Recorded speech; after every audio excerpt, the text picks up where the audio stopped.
Listeners, are you ready for your monthly literary adventure? We now have the BFF Book Club. Join us each month to explore a new book. After reading, connect with fellow book lovers and meet the author in a live interview. Can't make it live? Don't worry. We'll send you the recording. You can find all the upcoming book club selections at www.bookishflights.com/read/BFF book club.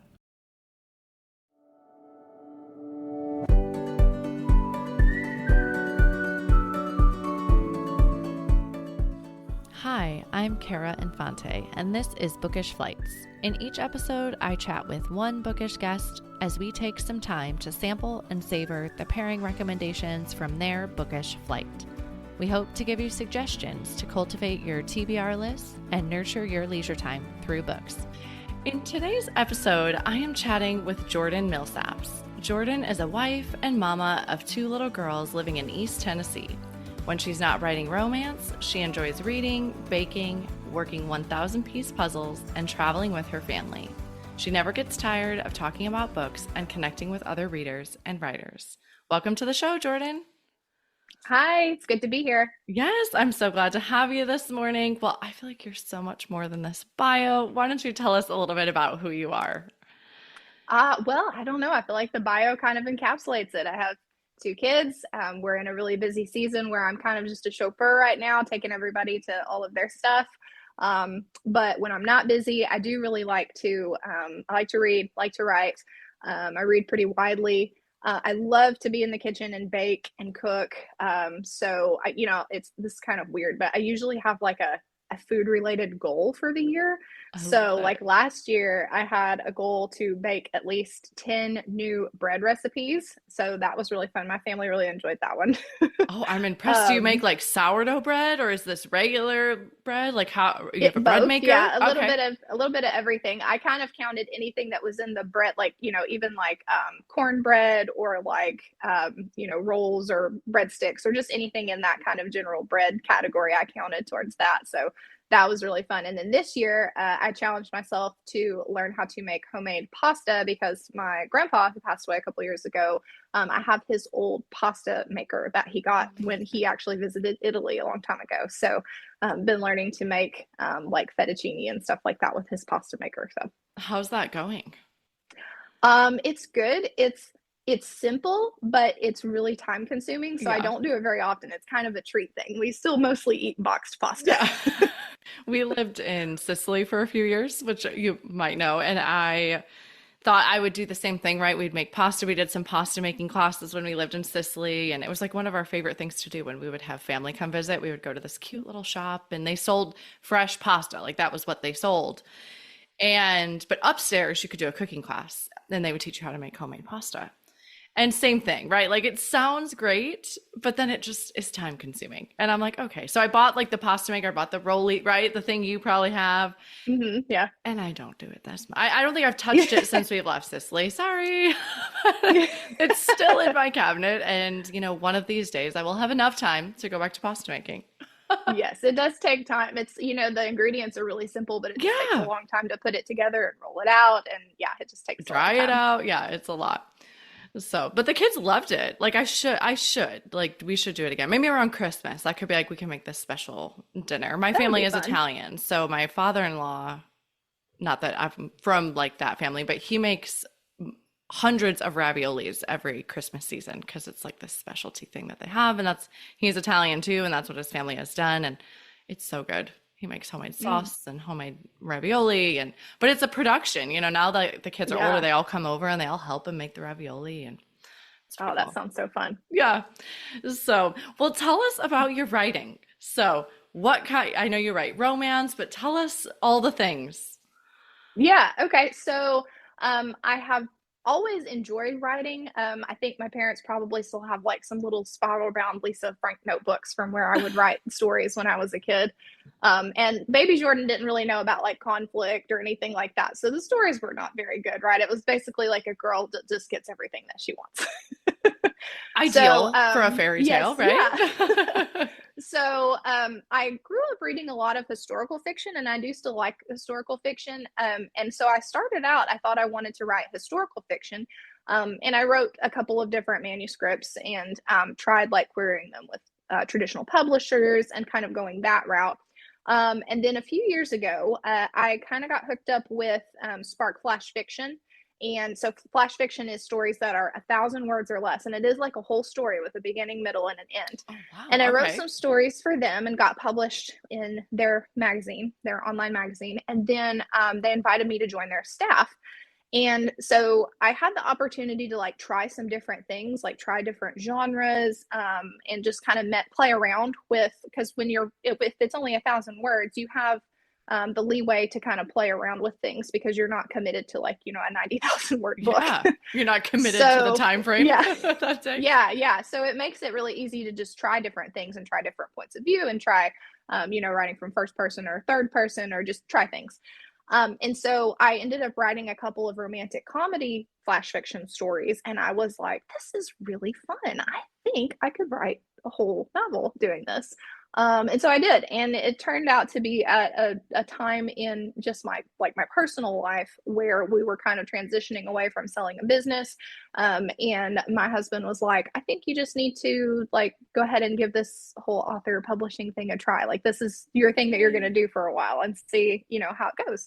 And so that's what I did. And I indie published that first book. And so now I write romantic comedies and it's super fun. It's like my dream job that I kind of never thought I would actually get to do. So That's amazing. Well, tell the listeners what's the title of this novel if they want to go find it, and tell us a little bit about it.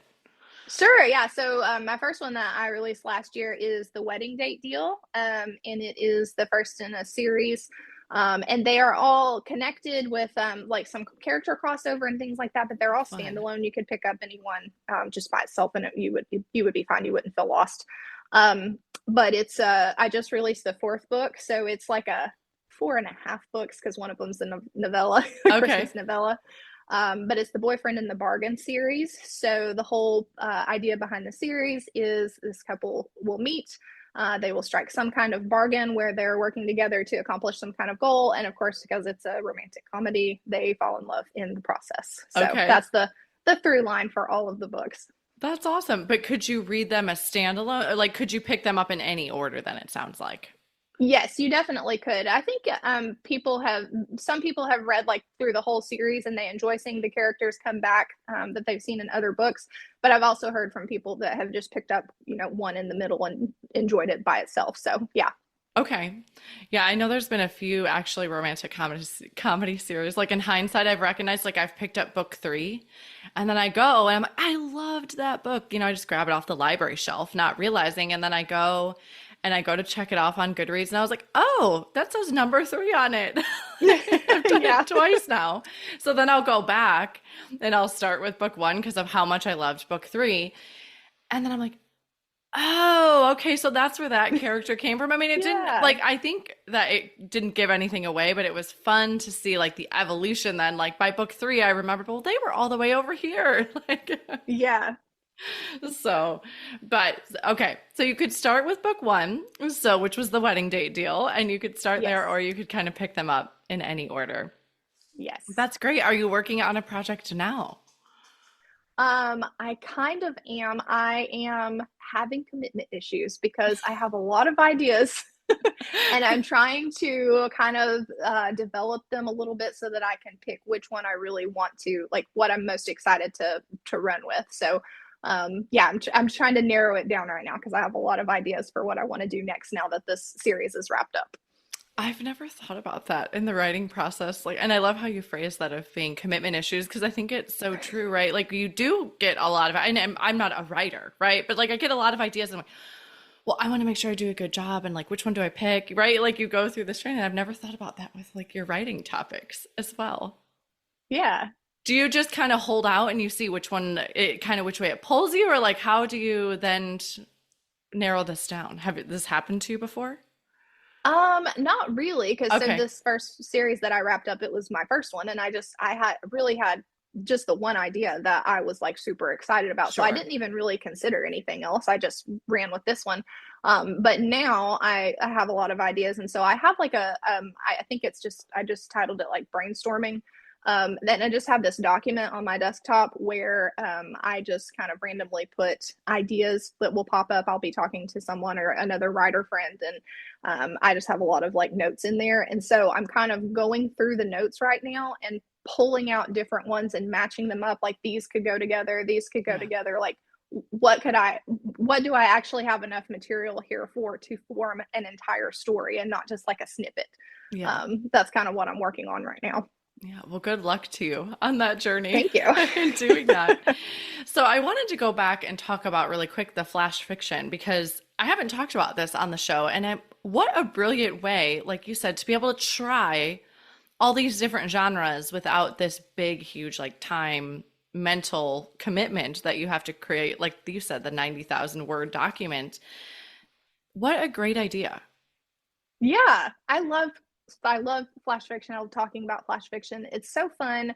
And I think that it is something that any writer can benefit from, even if you're like New York Times bestselling author, like you said, just trying out new things. And then also because it kind of exercises a different muscle, because you do have to like condense it, and you have to be, it's almost like writing poetry where you have to be very intentional about what you're choosing to include, because you have such a small amount of space to tell your little story in. So, and it's also really good for new writers because of all of those reasons, but also because it's really good for like putting on social media to give people a taste of like your voice and your writing style. So even if you don't have a book out yet, you can still kind of like tease what your writing style is like. So people will say, you know, oh, I really enjoyed her short stories. I probably would want to pick up her book because, you know, she's really funny or poignant or whatever it is that you're going for in your genre. And then a lot of people will use them for like lead magnets for their newsletter. So you sign up for the newsletter and you get this free flash fiction story.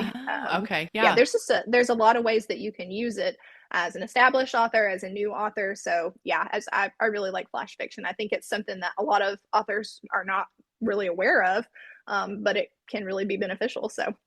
Well, yeah. And I think also for the reader, right? Us coming in and reading this quick 1,000 word document, that's a lot less of a commitment for us too. Like, oh, exactly to your point, we can sample your writing and see if this is, maybe we want to try a longer book by you, right? It gives us that time.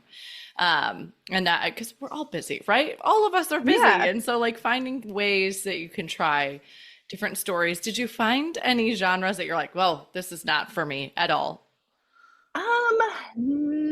I kind of struggle with suspense, like romantic suspense and that kind of thing.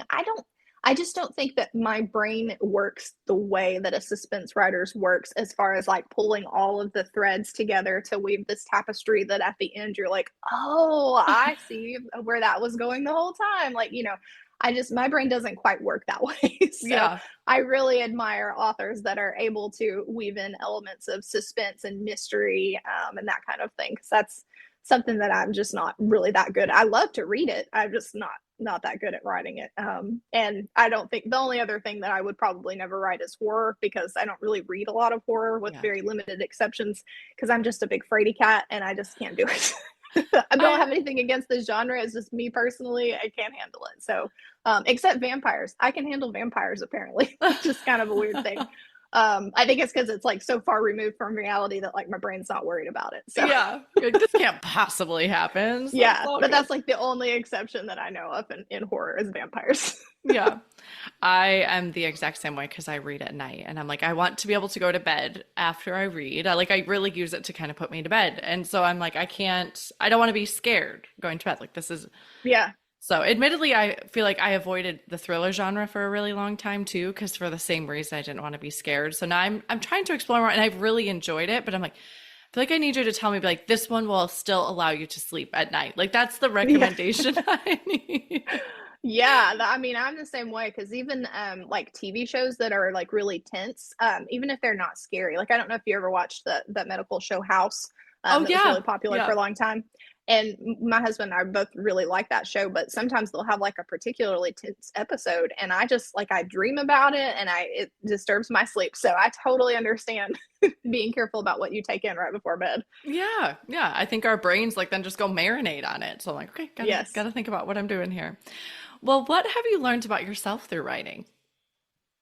I think what I mostly have learned is that you can figure stuff out because, especially as an indie author, you are not only figuring out the process of writing the book, but then you're figuring out the process of actually producing it. So, you don't have a publishing house behind you to just provide an editor and provide a cover designer and all of these things. So you're really going out and figuring out how to find those people, how to find the right people for what you need, and how to go through the process once you found the people. And it's just a lot of figuring out. And so I think it has just taught me, and I think I kind of knew that about myself, but it really reinforced for me that what things are figure outable. Like you can figure Yeah. out things. If you don't know what you're doing, then just work on it, just research it, and you can probably figure it out for most things. Obviously, I'm not going to like do heart surgery on anybody or anything like that. I'm not going to watch a YouTube video and start doing surgery, but a lot of things you can figure out if you just believe that you can, and then you put the time into doing it. So Yeah.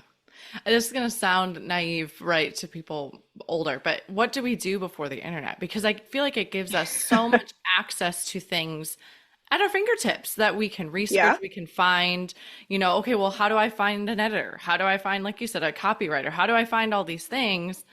And you have immediate access. You have all these platforms where people post that they do these things, and how do you vet them? Mm-hmm. And like, I mean, it's so, yeah, it makes everything Yeah. figure outable if you put the time into it. Well, that's a really good point, and I think that is part of the reason why it's only been in the last 10 years or so that indie publishing has really become a big industry, because before that, like you said, it was a lot more difficult to find that information and get it out there. And then to be able to, if you have jumped all of those hurdles, to be able to market it and get it out in front of people without the help of a traditional publisher. It's just the internet and having that availability for information has really changed the publishing industry in that way and made it a lot more welcoming for indie publishers. Yeah.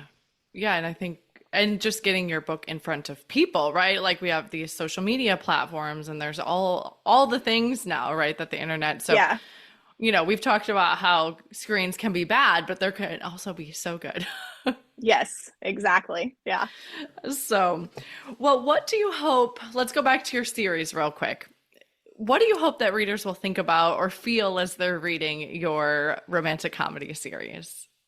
Yeah. So I mostly I want people to have like good, clean entertainment that they just feel good about reading. And like you said, like you can read it at night before you go to bed, and there's not going to be anything that's going to trigger you and make you, sleep bad, anything like that. And in my most recent book, so I just released one called The Gratitude Guarantee, and it's a Thanksgiving and Christmas book. Fun. And so I usually have like a specific theme for each book. So I'll just talk about that most recent one Sure. because it's like on top of my mind. Yep. So for that one, the main character Brenna is a corporate attorney, and she's kind of coming to terms with the fact that her career has not gone exactly the way that she thought it would, because she's very much like, this was my plan. And so it's different things are kind of popping up in her career and in her family life that are making her think that maybe she might want to make a career pivot. And so that's something that I kind of have personal experience with, because my husband and I both have made different pivots in our careers and in our life several times. And so that's something that I kind of wanted readers to think about, because it's just, I don't ever want anybody to think that you have put so much time into something that you can't quit and try something else, that sunk cost fallacy. And obviously there are some situations where you really do need to stick it out and make it work, right? But I just don't want people to think that it's ever too late to change your mind about something that you believe, or a topic, or to change course and do a career that would be more fulfilling to you and things like that. So each book kind of will have a topic like that I kind of explore a little bit. And it's not like up in your face. Like the main point is that it's a romantic comedy, right? Like you want to have sweet moments Yeah. and funny things that are happening. But that's kind of a thread that kind of runs in the background to hopefully give readers something to think about. So that's kind of what it was for this most recent one, was the being willing to embrace change and not be stuck any one place, mentally or physically or whatever, because of the way that you thought things should have been. Yeah. And that's such an important concept. We've talked about it quite a bit on the show. I'm thinking of the episode with Janine Trump, and she said, like, am I standing where I'm supposed to be standing, right? Like, you're reevaluating all the time. Like, is this serving you? Is this what you're, and I think that it is a constant shift. And that's something when I was younger, I didn't appreciate was going to be. Like, I thought, oh yeah, I just choose my career and then I'm going to be that, and I'm going to be that career forever. Like, I never realized the amount of times you're going to pivot and be okay with it. And then it becomes something more than you could ever imagine it was. Even though at 18, you thought you were going something totally different. Yeah, definitely. I was not supposed to be writing romantic comedy when I was 18. That's not what my plan was at all. But I think it just applies really broadly too. Like, usually when we talk about it, we're talking usually specifically about a career pivot. But just having that open-mindedness about, like you said, like, is something not working for me anymore? Like, do I have a routine that I've been doing for 5 years that for whatever reason is not working anymore? Well, I mean, you're not married to it. Like, you can change it and do something different. And, maybe the way you've been parenting is not working anymore as your kids get older or something changes. So just having that open mindset of whatever it is that you're doing, you do not have to do it forever in your career, your personal life, whatever. So Yeah. Yep. That's a great point, right? And having the time, or taking the time to reevaluate. And I feel like we're coming up, I know our episode will come out in the new year, but we're kind of coming up to it, the time of year, right, where people are going to start evaluating, because you're going to be looking at the new year and what your goals are going to be and what you're going to do with it. And it's just a good time to do it, but maybe we need to do it more than once a year. yeah. So, well, let's switch gears a little bit and let's talk about who you are as a reader. So what genres do you enjoy reading? Oh yeah, so I read pretty widely. I enjoy just about everything except for, like I said, the horror. I don't really do that. But I will read, historical fiction, romantic comedy. I like fantasy books, some sci-fi books, mystery, thriller. I mean, just a little bit of everything. I would say the ones that I come back to the most are probably like contemporary romantic comedies and like fantasy romance, like romantasy, Yeah. the term that people use now. Those are probably my go-to genres that I read the most of, but I do try to dip my toe into a little bit of everything, just because I enjoy it as a reader, but also as a writer, I feel like pulling different elements from different genres into just kind of having that in your brain helps with writing, because it just gives you a little bit of variety of things to think about and pull from. Absolutely. Do you think you're a mood reader at all? I would say I am. I Okay. also am a pretty, like, my life is pretty planned out. This is, you go back to the whole like career pivot thing. That was something I had to learn the hard way, because I'm a very organized, goal oriented, planned out person, scheduled person. So there's elements of both. I am a mood reader, but I also have like TBRs that I kind of tentatively set for myself based on, what I've gotten from the library. Sometimes I'll read arcs for a friend and things like that. So sometimes I have like what feels like a book commitment that I want to honor, but most of the time I would say I'm a mood reader. Okay. Yeah, I just was wondering, because I feel like the more widely you read, right, then you have to be able to, okay, well, what, like, at least me. So maybe but I'm like, okay, well, what am I in the mood for now? And like you said, I do have book commitments, right? I have books I have to read for the show. And I'm like, I take it back to my school days where I'm like, you can't go pick what you want. You have to, let's just finish the one that's on deadline. And then that way you finish it. And then you can go get whatever you want. And it's not bad, right? I'm still getting to read a book, but I'm like, no, this one I need to read by X date. So let's go there. But then when I go to stand at my shelf and I'm like, well, what am I in the mood for? Yes. Like, oh, those big existential questions. yeah, it's like I stand there and I'll like pull books off and I read the back and then no, not that one. I'll pull this off. It's such a funny process when you get to actually pick a book, Yes, and figure that out. And the library's not doing it for you, right? Like the hold didn't come in, so that allowed me to decide what I was Yeah. reading next. So, but now I have to choose on my own. And I feel like right now, because listeners were recording in October, to give you perspective, I really wanted something like a gothic novel or like little bit spooky because it's Halloween season. So like, this is what I should be reading. And yeah, so never ends in Yeah. choosing books. Yes, I did the same thing. Like this is my like fall spooky list that I want to get to in the next few weeks while I'm like in that spooky season mindset. So yeah, I did the exact same thing.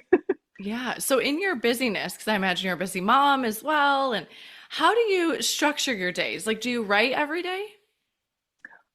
So it depends on where I am in the writing process as far Okay. as how much time I'm spending writing or brainstorming or marketing or things like that. So like right now, the last few weeks, I really have not written hardly at all because I have been marketing this new book that I just released a few Sure. days ago. But when I am in the middle of drafting a book, I do write pretty much every day. And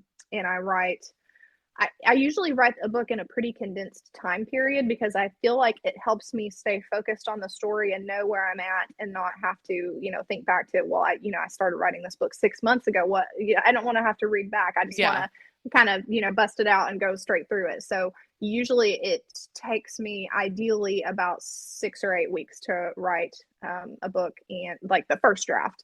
And they're usually about 65 to 70,000 words. Okay. So, Wow. I try to knock it out really in a really condensed time period so that I just, stay focused on what I'm doing. And then you go through the editing process and all of that. So, I don't know if that even answered your question, but No, that's good because then my next yeah. question is gonna be, well, and then how do you fit reading into your day? Yeah, so I get up early before everybody else usually, and I will do like my devotional time. And then if it's a normal day and there's not anything special going on, then I will usually have a few minutes to read after I do that before I go get everybody up and start making breakfast and all of that stuff. I usually read a little bit at lunchtime because I, work here at my house and it's just me here Yeah. during the day because my husband's at work and my kids are at school. So I'll usually read at lunchtime. And then I also do a lot of audiobooks. So I almost always have either a podcast or an audiobook going on in my Yeah. AirPods while I'm, doing school pickups and folding laundry and cooking and all of that stuff. If somebody's not in the room, like trying to have a conversation with me, then I usually have my earbuds in Yeah. listening to a book. So and that's something that I didn't really do very much until just in the last couple of years. And I log my reading and I try to keep track of like the format that I'm reading in because I find it interesting to look back at the end of the year Yeah. and kind of see like what my trends were. And I have every single year my audiobook reading has gone up and up and up because there's just so many good things out there on audio and it's so easy to take in books that way. So Absolutely. My percentage is always much higher. Well, not much higher, so should say, but like just like usually 60% audio and that'll be like 40% hard copy books. And so, yeah, yeah. Are but you an e-reader? Do you have like a Kindle or anything like I that? do. I've actually gotten it since I started the show because people were sending me digital copies of their books. And I'm like, well, and Mm, I don't want to read on the iPad because then I have like too many things I could click around on. I'm like, I just need to get yeah, a Kindle. And I had one way back. I had like the original Nook way back many years ago. And then it just obviously phased itself out because technology kept going. But then it's not my favorite mode of reading, but obviously, again, for the show, of course, send me your ebook and I'll read it on there. It's fine. And it's yeah, given me like my husband is gone this week, so my daughter is sleeping with me because her bedroom's the guest bedroom. So my mom's in there, my daughter's with me, and I'm like, oh, well, I can read at night. I don't need to turn the light on. So like I'm seeing the yeah, beauty of it, of that sense. I'm like, okay, well, she's sleeping with me and I don't want to turn the light on. So, but I got my Kindle. yeah, yeah. I really like my Kindle. I go back and forth between Kindle and hardback books because it's just some things about the Kindle are so convenient, like the fact that you can just throw it in your bag and take 10 Yes. books with you, Yeah. and it's super light. Not So like yeah, roll I up go back like and with forth. my big Yeah. bag. But you said something else that I'm like, you're like, before I go wake everybody up, you don't have to wake your kids up? No, I mean I do. I wake I tried giving them an alarm clock and they did fine with the alarm clock, but I couldn't find the alarm clock that worked, which is like a really weird problem to have, but they just kept breaking. Oh, So yeah. eventually I just went back to I'll just come wake you up. So And they do good. They're not like grumpy in the morning or anything. I just, come in and rub their back and say, good morning, Sleeping Beauty, and they wake right up. So it's great. But I'm I having try to do my envy. reading before I do that. I'm like having envy right now. Like I literally wake up at 5 to have time to read before my kids get up because I have two really early risers that could roll out between 5:45 or 6:30. So Oh, like okay. I've Yeah. never had to wake my kids, but I'm having an envy moment over here. Yeah. My What? kids have always You have been to really wake good them? sleepers. They don't wake you? Yeah. No, they're older too. You have some younger ones. So, but at 9 and 11, they sleep pretty good. And I just come get them up and then they get ready for school. So, Oh, one day. yeah. One day. I'll email you, be like 17 years from now. Yeah. It's Oh, great. You'll love it. I finally had to wake them up. Oh, that's amazing. Well, you have been so gracious to bring a book flight with you today. Can you tell us how you chose these books? Yeah, so we kind of talked a little bit at the top of the show that in addition to reading and writing, I really love food. I love to bake and cook and try new restaurants and things like that. So I decided to go with foodie romances. So Fun. pretty much all of the books that I read have a thread of romance. That's just pretty much a given. So unless it's like nonfiction. Yeah, you get your happily ever after in there. Yeah, so I really like romance and I really like food, so I decided to do foodie romance. So I just kind of went back. Yeah, I kind of went back over my reading logs to pick out which books there was several to choose from, which was fun, and I had to kind of pick which ones I thought were going to be the best to bring to the show. So awesome. I have 3. Hopefully yeah. your listeners will like them. Yeah, it's definitely, I feel like this is a very like niche thing, but there's a lot of people that are foodies and a lot of people that love happily ever after. So it sounds like the perfect mashup here. Yeah, right? Exactly. Yeah. So, well, tell us the first book you brought today.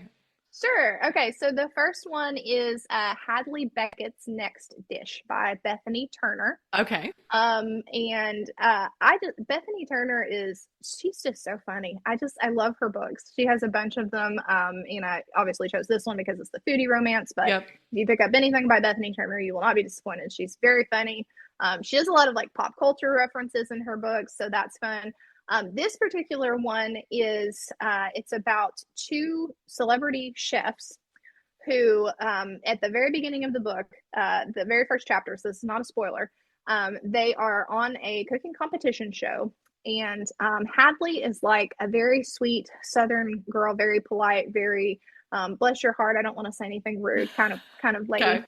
And Max he's a bad boy and he gives no cares and he's just very rude, and he ends up and has this meltdown on the show and is extremely rude to her and the judges and all of this, and it just kind of breaks down. So fast forward, he goes to rehab and she is kind of basking in the glory now of the consequences for him having that meltdown, is people have kind of switched loyalty to, they really want to watch Hadley now instead of Max. And then through a series of events, they end up having to work together on a TV show. And he's trying to make amends, and she's not sure she should trust him. And they have just very, very different personalities. So it's just, they're kind of clashing even when they're not trying to be rude to each other. They just clash because they're just so different, and their cooking style is different, and their upbringing was different. And so but there also is a little bit of chemistry going on there, and so it's a really fun story that I really enjoyed, and there's a lot of like snappy dialogue. I love good banter. Yes, me too. And dialogue. So there's a lot of that, internal and external. Like Hadley's thoughts that she's thinking as she's interacting with Max are just cracked me up. She's so funny.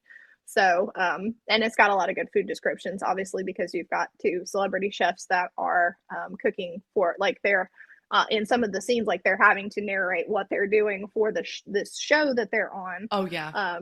So there's a lot of good food descriptions in there too. So that's my first one I really enjoyed. That sounds Hadley really Beckett's fun. Next Dish. Yeah. Awesome. Okay, and that was by Bethany Turner. So what's the next book you brought today? Yeah, the next one is called How to Kiss Your Enemy by Jenny Proctor. Okay. So it is in the Hawthorne Brothers series. So it's kind of how I was describing my books, where it is a series and they are kind of connected as far as they're all about each of the Hawthorne brothers has a story, but they are definitely standalone where you can just pick up this one and it'll be totally fine and you'll love it. So It is about Lennox has opened up his own restaurant on, it's a like a farm to table type deal on his parents' farm that they have. And they have like a wedding venue and, petting zoos and things like that they're doing on the farm. And he's opened up a restaurant. And his sister hires a catering chef who just so happens to be Tatum, who Lennox went to culinary school with. And they had a very intense rivalry in culinary school. And so there's some history there, and they're kind of having to learn to work together. And Tatum is having some issues with like her family and her dad, who is a celebrity chef. And so that's really fun.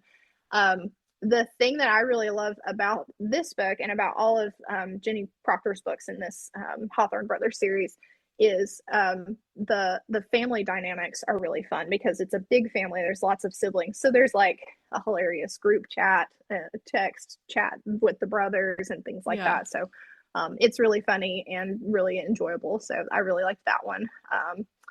And then it's got probably one of the best endings that I've ever read. Like the epilogue is just like, this is awesome. So definitely stick around for the epilogue because it's a good one. Awesome. Well, I definitely need to pick that up. So that was How to Kiss Your Enemy by Jenny Proctor. And then what's the last one you brought today? Yes, the last one is called The Saturday Night Supper Club. It's by Carla Laureano. Hopefully I'm saying her name right. Laureano. And it is, so the other two are romantic comedies. This one is not a comedy. It does have some funny moments. There are some light moments. But it's more of like a contemporary romance women's fiction type book. But it is about Rachel is a chef who has worked her way up through. She doesn't really have like a traditional culinary education, so she's had to work really hard to get where she is. And this one really explores, well, I would say all three of them do to some extent, but this one really explores how difficult it is to be a woman in what is traditionally a man's field. So there's way more, and that's becoming less of the case every year, but there are more male chefs than there are female chefs. And so the premise of the book is basically something happens at the very beginning. There's an article written about her that kind of just explodes, and her career just kind of implodes on itself because of the results of this article that were, slanderous and untrue. And so she loses her place at this restaurant that she's built, and she's kind of floundering, doesn't know what to do. And the guy, Alex, who wrote the article, he had good intentions when he wrote it. He was trying to highlight the discrepancies between male and female chefs in different industries. And so he feels really bad about it, and he connects up with her and is like trying to make it up to her. And the thing that they decide to do is have a Saturday night supper club where she will cook for people. He is bringing his network and lending his home to host these suppers in. And the idea is that she will find investors and show people that she is a good cook and that she is easy to work with and that she'll be able to like re-jumpstart her career. And then of course, as they spend time together, they get to know each other, and there's a little bit of romance involved there. So that's a really good one. It takes place in Denver, Colorado, and I feel like there's a really strong sense of place when they're kind of running around the city, going to food truck parks and farmers markets and things like that. So I've never been to Denver, but it made me feel like I want to go to Denver because it feels like a really fun place based on this book. So there's that. And it's the start of a series, and the next two in the series are similar foodie romances as far as like her pastry chef in this book gets the next book, and she has her own journey to go through, and then the third one, they start a coffee shop. And so anyway, it's a really fun series that I really enjoyed. But that's the first one is the Saturday Night Supper Club. Okay, awesome. So by Carla Laureano. I love books that make us feel like we can travel through the pages, right? Because we can't always travel, but if we feel like we can go to Denver in the story, I love when I can do that too. Thank you for bringing this book flight. I'm like, it's such I don't think I've ever read a foodie romance. I'm like sitting here thinking, I'm like, have I ever read any of these? I'm reading The Sicilian Inheritance now by Joe Piazza. Have you read that? I've never heard of it. And it came out this summer, like earlier this summer, and it's obviously set in Sicily, and it's about a potential inheritance, and it's like set in the 1920s and then today. But the character that's set in today is she was like a celebrity chef, but female, right? Same thing. Like she kind of exploded. She was a butcher, and so there's some like foodie elements of that because then you're exploring food through Sicily as well. And so it's been a really fun visit for me to like go back to Sicily through these pages. And I'm about halfway through right now. So we'll see what happens as the story progresses. But it's kind of foodie. I don't know that there's so much romance right now, but it's kind of like this family suspense type story. So listeners, Sicilian Inheritance could give you Sicily. So a little bit of travel and some foodie in there too. But I can't guarantee a happily ever after yet because I'm not there. So yeah, that's fair. yeah. Well, how I love to end our show here is with our bonus pairings, and they're just a speed round of questions, so you can answer these really quick. Are you a rereader? Mostly not, but I will occasionally pick up old favorites again, especially like as a comfort read, like if I'm sick or something like that, then I'll just like re-listen to an audiobook of something that I read a long time ago that I loved or something like that. So I just have a handful of books that I will reread, but generally I try not to because there's just so many good things to read. Absolutely. Well, what is one book you've read that has changed your life? Okay, so I struggled with this one because I could think of several, but I decided to go with Ultra Processed People by Chris Van Tolkien. Okay. And it is basically just, I felt like it was at the same time dense but accessible.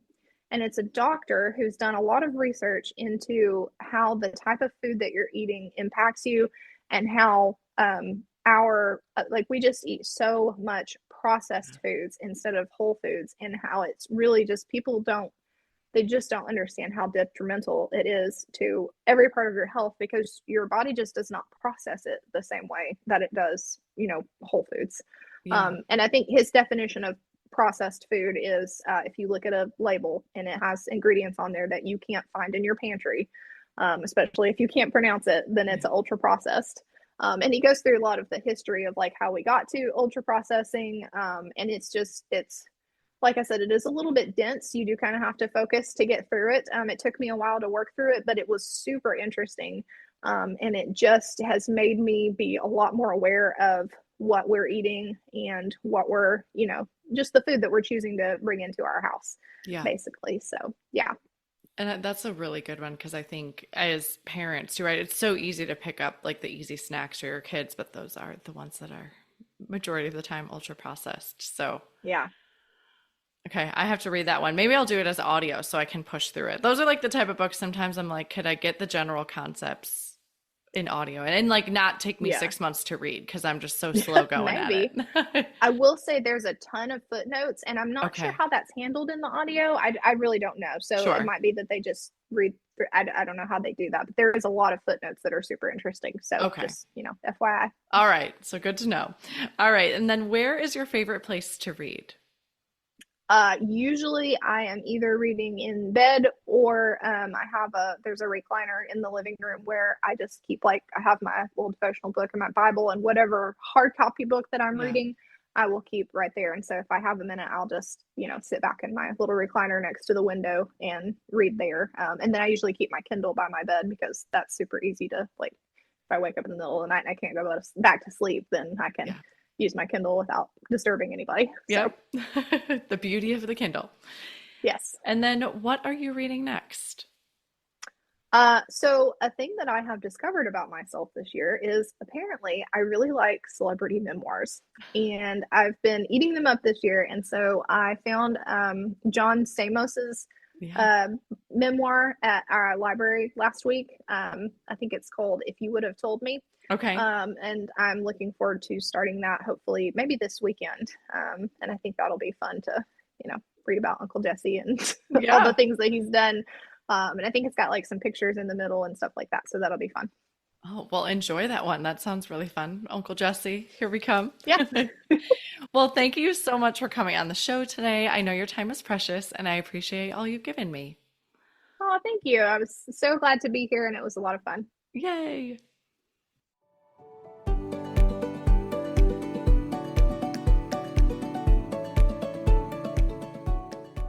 Thank you so much for listening to this episode today with Jordan Millsaps, including her book flight of Foodie Romances. We'd love to hear what other books you'd pair with this book flight at bookishflights.com. That is also where you can find more information about today's book flight or other books that we talked about. If you enjoyed the show, please head over to Apple Podcasts and leave a review. Your review not only helps the show, but it also helps the podcast to reach others. Make sure you are subscribed on Apple Podcasts or Spotify to make sure you will not miss an episode. That's it for today. Thank you so much for listening. As Emma Thompson said, I think books are like people in the sense that they'll turn up in your life when you most need them. Cheers to you, dear readers. Until next time.